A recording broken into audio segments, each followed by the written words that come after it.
ibintu ntivyoroshe n'agatoyi kuko benshi mu nzego z'umutekano cyane cyane urwego rw'igipolisi bariko barafatwa bagafungwa muri no misi cyane. Undi mu bihangange mu gipolisi ahejeje gufatwa kandi nawe bikaba binavuga ko yigeze no kuronswa gashimwe n'umukuru w'igihugu akabaje kurikire ibindi bihangange bitandukanye harimo nka komiseri Moise Arakaza bataziranyeganyega ndetse na General de Brigade Bertin Gahungu apfungiwe mu iborero rikuru rya Mpimba. Undi mu polisi akomeye rero nawe akaba ahejeje kwinjizwa ibiro bikuru vy'iperereza ngaha mu gihugu c'u Burundi i Bujumbura hafi na Katedrali Regina Mundi. Muti ninde turaje tumugaruke ko niteka n'umunezero ntangere vyo gusubira kubana na banywanyi bacu mubana natwe mu makuru n'ibiganiro vya misi yose tubandanya gushikiriza kuri nombonesha kuri yacu kandi yanyu Muhuza TV. Uyu numwanya tugiye kubageza ko amakuru biriko biravugwa bigezwe ko muri kano kanya ngaha mu gihugu c'u Burundi akaba ari amakuru tuza kugaruka kubiriko biravugwa mu gisata ca politike be n'igisata c'ubutungane cyane cyane ariko kubihejeje kuba aho hari indongozi ejeje gufatwa nayo muri iyi ndwi nayo kandi ikaba yari igihanganye gikomeye mu gipolisi ngaha mu gihugu c'u Burundi nawe akaba ahejeje kwinjizwa ibiro bikuru vya documentation i Bujumbura. Uyu ni umukuru w'igipolisi komiseri Bonfort Ndoreraho. Uyu nawe yarahagaritswe. Inkuru iriko iravugwa cyane ni y'umukuru w'igipolisi Ingozi. Nihagarikwa rya komiseri Bonfort Ndoreraho yatwara igipolisi mu ntara yahahora ya Ngozi. Hano twogera ko twibutsa ko kandi igipolisi kitaratangura kwisunga indinganizo nshasha z'intara. Igipolisi cyo kirashafisa bitwa abakomiseri regionali, komiseri provinciali bo mu ndinganizo ya kera. Urero Bonfort Ndoreraho nawe yarakiri umukuru w'igipolisi mu ntara ya Ngozi yahahora. Uyu ni wavuga ko yahagaritswe n'iperereza kuva ku munsi wa mbere w'iyindwi. Nkuko amakuru abivuga dushikira turaza kugaruka nawe kuco yo bariko arazira. Benshi bakaba bavuga ko nawe yo bariko arazira kwitambika inyungu z'umuryango w'umukuru w'igihugu canke se bimwe mu bihangange bikomeye cyane mu rwego rw'umutekano kwivuna abansi ngaha mu gihugu c'u Burundi. Ubundi Ingozi benshi bamwita Montfort ariko izina ry'ukuri ni Bonfort Ndoreraho. Arazwi cyane kuva mu mwaka w'ibihumbi 2015 kubera aribo yatwara igipolisi mu gisagara ca Bujumbura. Uyu abitswe amabanga menshi ku mabi yakozwe n'iperereza mu kiringo ca gatatu c'umwisi Petero Nkurunziza. Mu mashira hamwe aharanira agateka kazi na muntu ndetse adakiranira n'ivyicaro vya politike, izina rya Bonfort Ndoreraho riri mu mazina yavuzwe mu nyiruzwa y'abapfasoni Emenchuti ariwe Theodesia Ishakiye na Rehema Kaneza muri Ruhuhuma umwaka w'ibihumbi 2018. Aba bakaba barabakenyezi b'abagwiza tunga bamwe bavuga yuko bamuka mu gihugu cy'u Rwanda.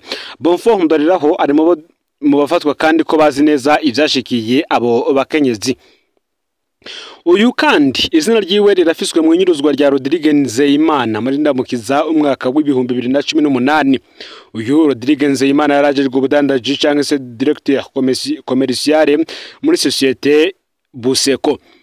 Bonfort Ndoreraho izina ryiwe kandi riri nk'umwe mu bagiye guta imodoka ya Rodrigue mu muserege w'ibarabara ryitiriwe Boulevard du 28 Novembre mu gihe Rodrigue Nzeyimana yarahejeje kunyuruzwa. Ico bikoze nk'umukuru w'igipolisi mu gisagara ca Bujumbura, Bonfort Ndoreraho yararonka amakuru ajanye n'abandi bose banyurujwe n'iperereza canke bagandaguwe n'iperereza i Bujumbura. Uyu kandi akaba asanzwe nyene nawe yari yegeranye rwose n'iperereza. Inyuma y'igisagara ca Bujumbura, Bonfort Ndoreraho yarakoreye mu ntara c'Ibitoke hanyuma ajanwa Ingozi aho yari amaze igihe kitari gito. Ingozi yavugwa nk'umuntu abangamiye cyane abunguruza abantu ku mapikipiki baraye mu misi mikuru bumvise ihagarikwa ryiwe ku munsi wa mbere w'indwi nk'uko amakuru adushikira abivuga. Reka tugaruke ku ihagarikwa rya komiseri Bonfort Ndoreraho. Nkuko twagiye turabivuga kandi no ku bandi bategetsi bagiye batandukanye uretse idosiye ya General de Brigade Bertin Gahungu akaba nawe ari umujenerali mu gipolisi kandi yanakorera urwego rw'iperereza cyane we yagirizwa ivyo gushinga amwe mu makonti ku mbuga ngurukana bumenyi yo gutobera umukuru w'igihugu. Moise Arakaza benshi barebuka ko yo barazize dosiye irabana n'igitoro yakura mu gihugu ca Tanzania akaza kukidandaza mu kinyegero. Ihagarikwa rya tugarutse rero kwihagarikwa rya komiseri Bonfort Ndoreraho nta muco dufise ukwiye ko kungene Bonfort Ndoreraho yahagaritswe gusa amakuru ahari akemeza ko iyo ntwazo ngo mu gipolisi afungiye ku cicaro gikuru c'iperereza i Bujumbura hafi na Katedrali Regina Mundi. Ayo makuru akavuga kandi ko Bonfort yafashwe n'iperereza mu gihe yari yanyegeye maze mu iperereza bafata umukenyezi wiwe yoba yaranakubiswe. Bonfort abimenye aca aremera gufatwa.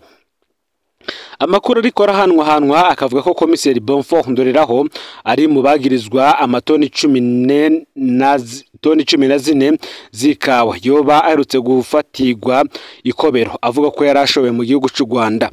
Mu bafashwe n'iperereza kandi haravugwamwo abakozi b'ishiramwe Sodeko abogira umuco kwiye kuri kino kibazo c'ikawa yo bafatiwe ikobero boye dusangiza.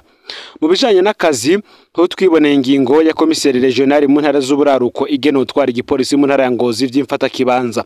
Uwo nawe akaba ari Lieutenant Colonel Innocent Jean Bosco akaba ari we yabaye arasubirira Ndoreraho Bonfort.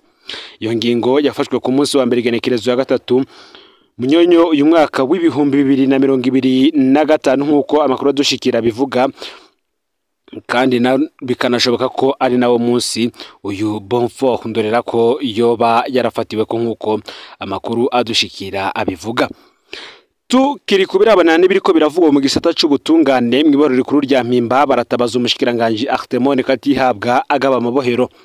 Bamwe mu bakozi bakora mw'iboro rikuru rya Mpimba baraye batwandikiye batabaza ko ikibazo c'uburaro cananiranye rwose mu Mpimba. Muri no minsi ariko harafatwa abantu benshi cyane bakaca babura aho bashikira mu gihe abahizo munyororo nabo ari benshi ariko batarekugwa. Ubutumwa bwabo bugira buti: turifuza ko mwodufasha kugira abategetsi bo hejuru bamenye ko ibintu vyifashe hano mw'iboro rikuru rya Mpimba. Muri iyi minsi ariko hinjizwe igitigiri c'abapfungwa benshi cyane, ni ukuvuga ko mu ndwi hinjira hagati y'abantu 100 ivyo rero turibaza ko bitazwi mu butegetsi. Ibintu vyifashe gutyo mu gihe abasohoka ari bake cyane. Murabizi ko hariho benshi bajeje umunyororo batigeze barekurwa. Hari abatsinda imanza bakezwa na sentare ariko nabo nyene bakaguma hano. Amategeko aravuga ko niyo parike yunguruje uwujejwe na sentare ya mbere abanza kurekugwa. Murantunge uwejejwe na sentare ya mbere abanza kurekugwa ariko ntivyubahirizwa. Aho nituvuza abantu babandanya kuzanwa hano ku vyaha bito bito cyane, kuko umukuru w'igihugu yari yaravuze ko bene abo bogabanya kubapfunga mu gihe bataragira icyaha. Ba procureur bo nyabona babonamwo urudandaza, udafise amahera urapfungwa. Hano rero haruzuye bidasanzwe. Ubu abariko barazanwa gushasha ntibaronka aho bashikira, barara hanze banyagirwa n'imvura. Turatinya ko n'ingwara zigiye kongerekana hano. None turasavye rwose mutango ubu butumwa kumbore bwoshikira umushikiranganje mushasha w'ubutungane, kandi turifuza ko yohashika akabona uko vyifashe vyiza, kandi imbere yozanana n'umugwise NUDH ujejwe agateka kazi na mununga mu gihugu cy'u Burundi.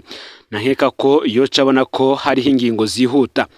Umushikiranganje hahora Domine Banyankimbona yaratubereye ikigaba rwose ntaco yatumariye, ariko umushasha turamaze kubona ko hari ibibazo amaze kwitwararika. Ni vyiza rero ko yoshika mu mabohero akibonera karenganyo kaba ba procureur, gutyo agafata ingingo zihuta zikiza abantu. Murakoze. Ubu rero akaba ari bumwe mu butumwa bwamwe mu bakozi bakomeye cyane bakorera hari mw'iboro rikuru rya Mpimba i Bujumbura, batabariza abanyororo bahapfungiwe mu gihe bo bavuga yuko ubuzima buri ngaha mw'ibohero ari ubuzima bubi cyane, kandi nabo bariko barabona ivyo abanyororo bariko baracamo atari ibintu birengeye cyane. Ni mu gihe mu yandi makuru ariko aravugwa hirya no hino mu gihugu cy'u Burundi ndetse no hanze y'imbibe z'igihugu cy'u Burundi, hari umukenyezi yoba yatowe yapfuye ku nkengera z'ikiyaga Tanganyika. Ikiziga ca Apolline Ndayisaba w'imyaka 48 akanaturuka ku mutumba wa Gihinga muri komine Nyabihanga aho intara ya Gitega caratowe kuri uyu w'Imana ku nkengera z'ikiyaga Tanganyika. Umuryango wiwe ukavuga ko uwo muhisi yari yarabuzwe irengero kuva ku munsi wa 5 uheze, akaba yatowe ariko arabora. Ico kiziga caciye kirungikwa ku bitaro Tanganyika Keya mu gisagara ca Bujumbura. Kubwo umuryango Efrazi yari yaje kuramutsa abo mu muryango wiwe muri quartier Gisyo zone Kanyosha komine Mugere wo mu bumanuko bw'igisagara ca Bujumbura. Ku munsi wa 5 rero ngo yasohotse aje gutembera ariko ntiyagarutse. Ku munsi wa 6 umuryango wiwe waramurondeje ku mbuga hwaniro urabura. Ikiziga catuye ku munsi w'Imana mu gitondo ku nkengera z'ikiyaga kiriko ibikomere biboneka. Uwo muryango wagiriza bamwe mu nkozi z'ikibi zo muri ako gace kuba zibifisemo uruhara mu gusaba indongozi gusimbataza umutekano muri iyo zone. Nk'uko rero amakuru abivuga, muri Gisyo urwaruka rwo benshi bakavuga ko urwaruka rwo ngaho ruriko rurakora ibikorwa vyo gukizura mu ijoro bidakurikiranwa. Abanyagihugu bakaba bagiriza imbonerakure cyane gukorera amabi abatahuka iwabo batevye, nk'uko amakuru ahari abivuga. Si ivyo gusa kuko ibura mu gihugu cyose ry'amapasuma vyo n'imitwi ibisebe, amavuriro yo mu Burundi ari mu ngorane. Kuva mu ndwi ya kabiri y'ukwezi kwa Gitugutu, igihugu cy'u Burundi kiri mu ngorane y'ubukene bwa gaze n'amapasuma yo gufuka ibikomere. Ivyo bikoresho bikaba ari nkenerwa mu koza ibikomere. Bw'amakuru atangwa n'abakozi bo mu rwego rw'ubuvuzi, ubwo bukene buri ku rwego rw'igihugu cyose kandi burahungabanya ibisata vyinshi mu bitaro. Ububiko bwa Kamebu buragaragara. Abajejwe ubuvuzi baremeza ko mu kigo kigurishwamwo imiti arico Kamebu atagikoresho na kimwe gisigaye muri ivyo. Ico kigo kijejwe guha imiti ibitaro vya leta n'ivyigenga mu gihugu kimaze amahinga menshi kidatanga ivyo bikoresho ku bitaro. Kubw'isoko yo mu Kinywabi ibiciro vyabaye umurengera. Uti kubera ubwo bukene amavuriro amwe agerageza gutora umuti. Abarongoye ibitaro benshi bemeza ko baje kugura iyo gaze mu Kinywabi canke mu maduka yigenga adandaza imiti ariko ku biciro binini. Uti turiko turagura umuzingo umwe w'uwo mwuka hagati y'ibihumbi 150 ndetse n'ibihumbi 200 mu mafarumasi yigenga, mu gihe muri Kamebu canke ku baranguza bagurishwa munsi y'amafaranga ibihumbi 50. Bikavugwa n'umwe mu bayobozi w'intara y'ubuvuzi ya Buhumuza mu buseruko bw'igihugu. Arabandanya avuga ko abagwayi aribo bagwa mu mporero ubwa mbere. Utiyongorane igira ingaruka zikomeye ku bagwayi kuko benshi basabwa kwironderera ibikoresho bikenewe kugira bavugwe. Uti bantegetse kuja kugura ibikoresho vyo gupfuka inguma mu farumasi kugira umwana wanje avugwe. Bikavugwa n'umupfasoni wo mu ntara ya Butanyerera mu buraruko bw'igihugu. Mu bisata vyo kwakira abavyeyi ikibazo kirushiriza kuba kibi. Ibikorwa vyo kubaga abavyeyi bisaba udukompresse twinshi, rimwe na rimwe biracererwa. Haraho dusivya ibikorwa vyo kubaga kugira ngo tubanze turonke iyo mizingo ya gaze. Bisigurwa n'umwe mu baganga b'Imuyinga mu buseruko bw'igihugu. Umwe mu bavyeyi bo mu makaritsiye mu buraruko bwa Bujumbura aratanga intaye kandi yihebuye. Uti nari nazanye umwana wanje kugira ronke urucansho ariko ni jewe ndi amahera ya compresse. Yarateye isoni rero ivyo tubayemwo ngaha. Akamo kihuta ku bushikiranganje bw'amagara y'abantu. Mu gihe ibintu birushiriza kuba bibi, abakozi b'ubushikiranganje bw'amagara y'abantu basaba ubushikiranganje bw'amagara y'abantu gufata ingingo zihuta, bibutsa ko ivyo bikoresho ari nkenerwa mu kuvura ibikomere no mu mutekano mu gikorwa cyo kubaga. Kubw'amasoko menshi mu baganga, ubwo bukene bw'ibikoresho bwoba buriko buva ku ngorane yo kurangura ku badandaza bo hanze. Kamebu itegera ahanini ivyo bikoresho bivuye hanze, ivyo navyo kubikura hanze bikaba bisa amafaranga mvamakungu asanzwe akenye.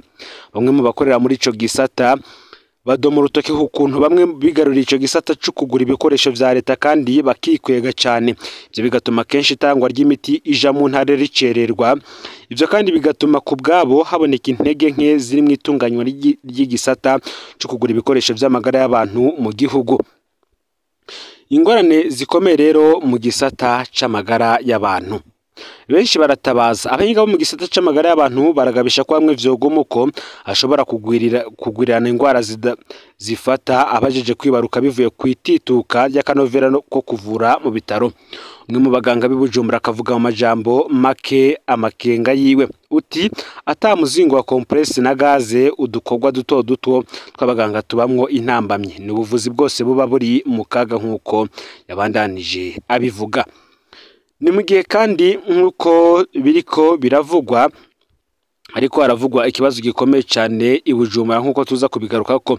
Ni mu gihe kandi abagabo babiri barimwo n'userukira umutuma nabo babuzwe irengero inyuma yo guhagarikwa n'igendereza imugina. Reka navyo tubigaruke ko. Igasebezi zone Buhoto komine Mugina mu ntara ya Bujumbura mu burengero bw'igihugu abagabo babiri bari mu userukira umutumba baragaritswe ku munsi wa 4 genekerezo ya 30 gitugutu n'abakozi bigendereza barekejwe n'imbonera kure. Kuva kuri iryo genekerezo imiryango yabo yemeza ko itazi amakuru yabo bigatera amakenga rero abo mu miryango yabo nkuko tuza kubigaruka ko mu nkuru yacu izagukurikira. Ngaho rero amakuru yaragizwe ko muri kano kanya ufite subscribe canke s'abone utarafite nako kugira ngo tujucikanwa nadushikiriza usangiza no makuru bagenza aho bari kugira ngo nabo baje baraba mu bambere bashikirwa n'abiriko biravugwa bigezwe ko ngaha mu gihugu cy'u Burundi hanze imbibe z'igihugu cy'u Burundi ndetse no mu makungu ya kure. Numuza TV rero Imana bahezegere mu bikorwa byanyu bya misi yose muriko murakora.